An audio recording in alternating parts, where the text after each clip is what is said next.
कहानी कर्म और भाग्य की शक्ति। किसी समय की बात है, एक छोटे से गांव में बुद्धिमान और धार्मिक राजा शंखधर का शासन था। उनका राज्य सुख और समृद्धि से भरा हुआ था, लेकिन राजा के मन में हमेशा एक सवाल उठता रहता था, क्या हमारे जीवन में सब कुछ भाग्य पर निर्भर है या कर्म ही भाग्य का निर्माण करता है? एक दिन राजा ने इस सवाल का उत्तर जानने का निर्णय लिया। उन्होंने अपने राज्य के सबसे बुद्धिमान संत आचार्य अनागत को बुलाया। आचार्य बहुत शांत, विनम्र और ज्ञान के सागर थे।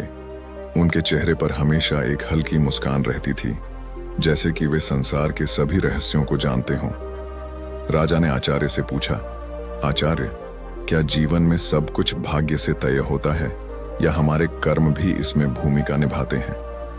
आचार्य ने मुस्कुराते हुए उत्तर दिया, महाराज, इस प्रश्न का उत्तर पाने के लिए आपको धैर्य रखना होगा। मैं आपको एक छोटी सी यात्रा पर ले चलूंगा। अगली सुबह राजा और आचार्य अनागत दोनों जंगल की ओर निकल पड़े। रास्ते में एक विशाल वृक्ष के नीचे एक गरीब किसान बैठा था। उसकी कपड़े पुराने थे, हाथों में फटी हुई टोपी थी, लेकिन उसकी आंखों में एक अजीब सा विश्वास और शांति थी। आचार्य ने राजा से कहा, महाराज, इस किसान को देखिए। इसके जीवन में कोई धन दौलत नहीं है, लेकिन यह सुकून में है। राजा ने सोचा, यह कैसे संभव है? बिना धन के यह खुश कैसे रह सकता है? आचार्य ने उस किसान से पूछा, तुम्हारे पास इतना कम है, फिर भी तुम इतने संतुष्ट कैसे हो? किसान ने मुस्कुराते हुए उत्तर दिया, मैंने जीवन में कर्म पर भरोसा किया है। जितना काम किया उतना ही पाया। भाग्य ने मुझे मुश्किल समय दिए, लेकिन मैंने उसे कर्म से बदल दिया। राजा ने मन ही मन सोचा, शायद कर्म का असर भाग्य पर हो सकता है, लेकिन वह अभी भी पूरी तरह से आश्वस्त नहीं था। आचार्य और राजा आगे बढ़े। कुछ दूर चलने के बाद वे एक भव्य महल के पास पहुंचे। यह महल बहुत धनी व्यापारी का था। महल के अंदर व्यापारी सोने के बर्तन में खाना खा रहा था, लेकिन उसके चेहरे पर चिंता और तनाव साफ दिख रहे थे।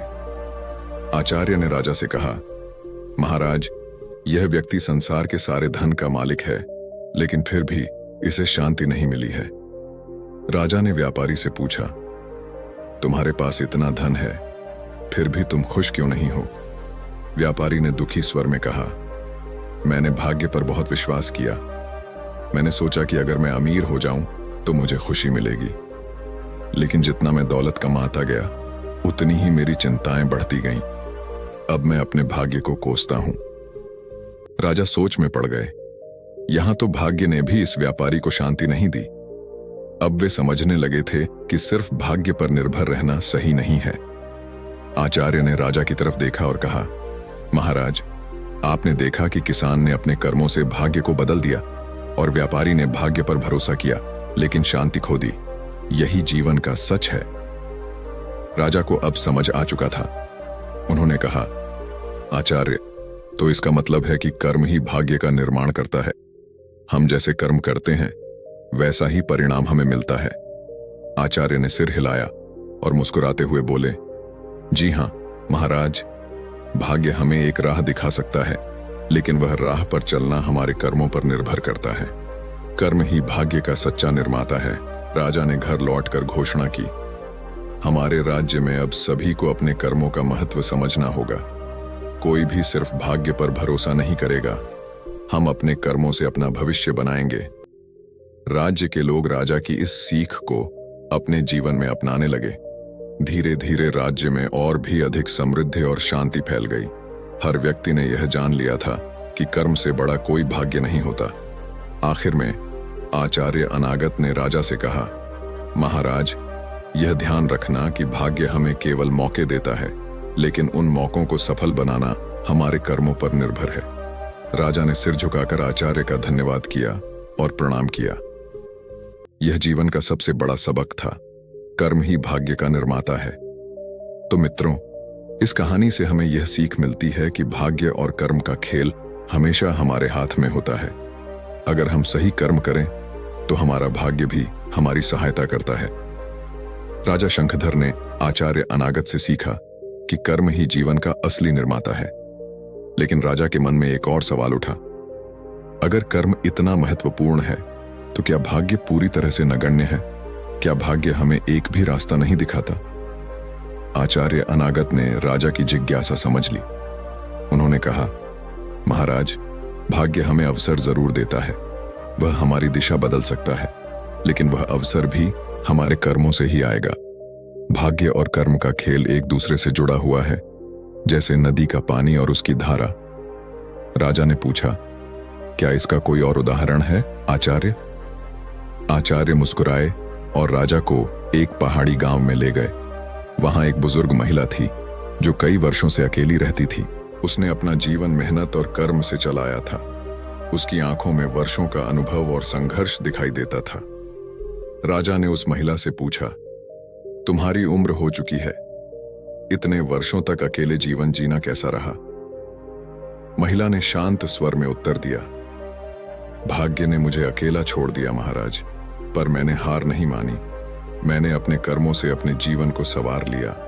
अगर मैं भाग्य को दोष देती तो शायद मैं कभी इस मुकाम तक नहीं पहुंच पाती।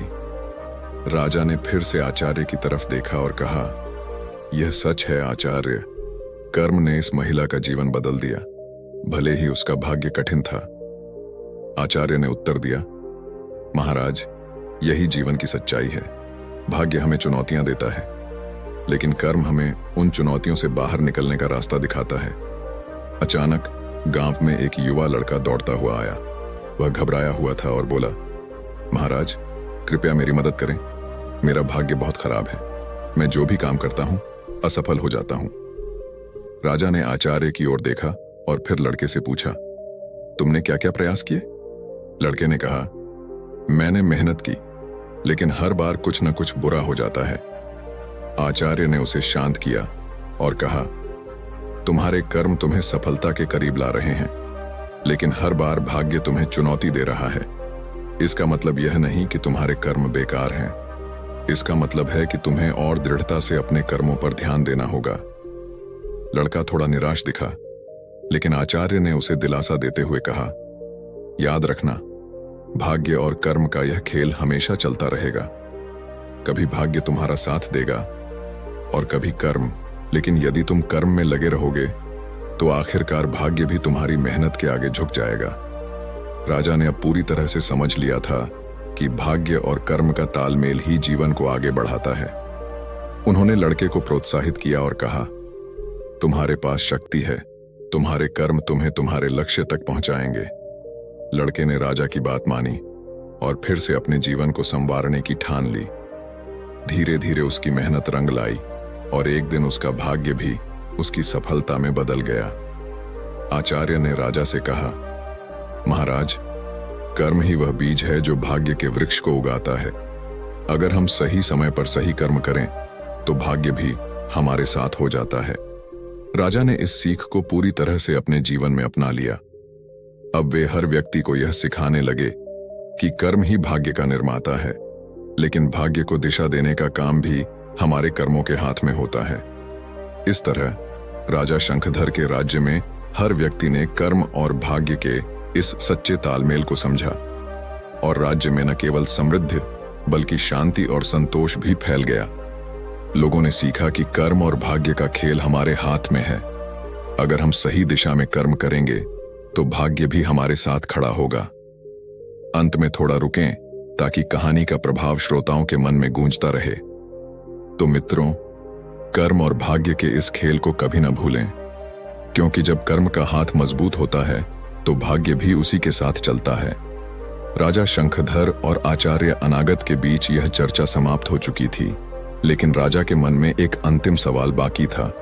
उन्होंने आचार्य से पूछा, आचार्य, आपने मुझे कर्म और भाग्य का अद्भुत खेल समझाया, परंतु क्या ऐसा कभी हो सकता है कि कोई व्यक्ति अपने कर्मों से भाग्य को पूरी तरह बदल दे, या फिर भाग्य हमेशा किसी न किसी रूप में हमारे जीवन को प्रभावित करता है? आचार्य ने गहरी सांस ली और राजा की तरफ देखा। फिर उन्होंने कहा, महाराज, यह प्रश्न बहुत महत्वपूर्ण है। हम भाग्य को पूरी तरह बदल सकते हैं, लेकिन उसके लिए हमें अपने कर्मों में इतनी शक्ति पैदा करनी होगी कि वह हर चुनौती का सामना कर सके। ऐसा व्यक्ति दुर्लभ होता है जो अपने कर्मों से अपने भाग्य को पूरी तरह से पराजित कर सके, लेकिन इसे असंभव भी नहीं कहा जा सकता। राजा ने कहा, क्या आप मुझे ऐसा कोई उदाहरण दे सकते हैं आचार्य? आचार्य ने मुस्कुराते हुए जवाब दिया, महाराज, मैं आपको एक अंतिम कहानी सुनाता हूं। यह कहानी उस साधु की है जिसने अपने कर्मों से अपने भाग्य को पूरी तरह बदल दिया। बहुत समय पहले एक साधारण साधु था जिसका नाम था धीरज। उसका जीवन अत्यंत कठिनाइयों से भरा हुआ था। जब वह छोटा था तो उसका पूरा परिवार एक भयंकर महामारी में खत्म हो गया। वह अकेला बचा और गांव के लोग उसे बदकिस्मत समझने लगे। सबने सोचा कि उसका भाग्य बहुत खराब है, इसलिए उससे दूर रहने लगे। लेकिन धीरज ने अपने जीवन को भाग्य के हवाले नहीं किया। उसने सोचा, अगर मेरा भाग्य मुझे छोड़ चुका है तो मैं अपने कर्मों से उसे फिर से हासिल करूंगा। वह एकांत में जाकर तपस्या करने लगा। वह दिन रात साधना में लगा रहता। धीरे धीरे उसकी साधना इतनी गहरी हो गई कि लोग उसकी साधुता की चर्चा करने लगे। आचार्य ने राजा से कहा, साधु धीरज ने अपने भाग्य की परवाह किए बिना अपने कर्मों पर पूरा विश्वास किया। उसने सोचा, अगर मेरे कर्म सच्चे होंगे तो भाग्य भी बदल जाएगा। कुछ वर्षों बाद उस साधु का नाम दूर दूर तक फैल गया। लोग उसकी शरण में आने लगे और वह एक ज्ञानी गुरु के रूप में पहचाने जाने लगे। लोगों ने देखा कि जिसने कभी अपना भाग्य कोसने की आदत नहीं डाली, उसने अपने कर्मों से अपने पूरे जीवन को बदल दिया। राजा ने यह सुनकर हैरानी से कहा, क्या साधु धीरज ने सचमुच अपने भाग्य को बदला? आचार्य ने सिर हिलाते हुए उत्तर दिया, हाँ महाराज, यह कर्म की शक्ति है। अगर हम अपने कर्मों में इतनी गहराई से लगें कि हर बाधा को पार कर लें तो भाग्य भी हमारे सामने झुक जाता है। राजा अब पूरी तरह से समझ चुके थे कि भाग्य और कर्म का खेल केवल बाहरी नहीं बल्कि आंतरिक भी होता है। उन्होंने कहा, आचार्य, साधु धीरज की कहानी से यह साबित होता है कि कर्म ही हमारे जीवन का सबसे बड़ा साधन है। आचार्य ने मुस्कुराते हुए कहा, जी हां महाराज, यही जीवन की सबसे बड़ी सच्चाई है। जो व्यक्ति अपने कर्मों पर विश्वास करता है वह अपने भाग्य को बदल सकता है। अब राजा शंखधर ने पूरे राज्य में एक नई घोषणा की, हर व्यक्ति को अपने कर्मों पर ध्यान देना होगा। भाग्य हमारा साथी हो सकता है, लेकिन हमारे कर्म ही जीवन का असली मार्गदर्शक हैं। राज्य में अब सभी लोग कर्म की शक्ति को समझ गए थे। वे समझ गए थे कि भाग्य केवल एक राह दिखाता है, लेकिन उस राह पर चलना या उसे बदलना हमारे कर्मों पर निर्भर करता है। इस तरह राजा शंखधर के राज्य में कर्म और भाग्य की शिक्षा हर व्यक्ति के जीवन का हिस्सा बन गई।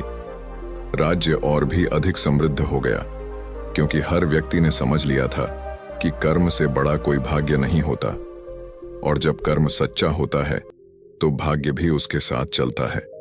तो मित्रों, इस कहानी से यह स्पष्ट होता है कि चाहे भाग्य हमें कैसी भी चुनौती दे, अगर हम सच्चे और दृढ़ कर्म करें तो हम अपने भाग्य को भी बदल सकते हैं। याद रखें, कर्म ही जीवन का सच्चा मार्गदर्शक है। कर्म करो और भाग्य भी तुम्हारे साथ खड़ा होगा। अगर ये कहानी आपके दिल को छू गई हो और इससे आपने कुछ नया सीखा हो तो हमारे चैनल बुद्धा विजडम 7 को सब्सक्राइब करना बिल्कुल न भूलें। यहाँ आपको हर हफ्ते ऐसी अनोखी, जादुई और प्रेरणादायक कहानियां मिलती रहेंगी। और हाँ, बेल आइकॉन जरूर दबाएं ताकि जब भी कोई नई कहानी आए आप उसे सबसे पहले देख सकें। आपके एक सब्सक्रिप्शन से हमें और बेहतर कहानियां लाने की प्रेरणा मिलती है। धन्यवाद। और बुद्धा विजडम 7 के साथ जुड़े रहें, क्योंकि हर कहानी कुछ नया सिखाती है।